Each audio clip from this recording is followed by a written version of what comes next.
কেউ জানে না আমি কতটা ভেঙে পড়েছি রোজ।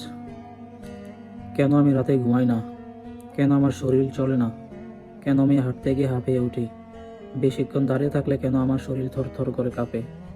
কেউ কখনো জানতে চায়নি কেন আমি চুপ হয়ে গেছি। কেউ কখনো জিজ্ঞাসা করেনি ইদানিং কেন আমি কিছু বুঝিয়ে বলতে গেলে তুতলাতে থাকি, কেন আমি এমন ছুটাছুটি করি, ছটফট করি। আমার মস্তিষ্কে কতটা চাপ লাগে, বুকের মধ্যে কেমন যেন হাহুতাশ লাগে।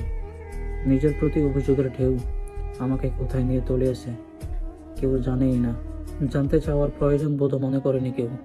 কখনো কেউ আমার মাথায় হাত রেখে বলেনি নিজের যত্ন নিও, খাবারটা অন্তত নিয়মিত খেও, না হয় তুমি অসুস্থ হয়ে পড়বে।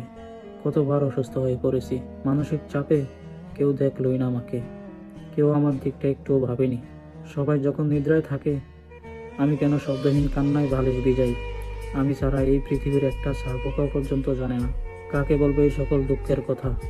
কে শুনবে? আমার কেউ নাই, আমি নিজেও আমার না। আমি ভীষণ একা, আমি ভীষণ অসহায়।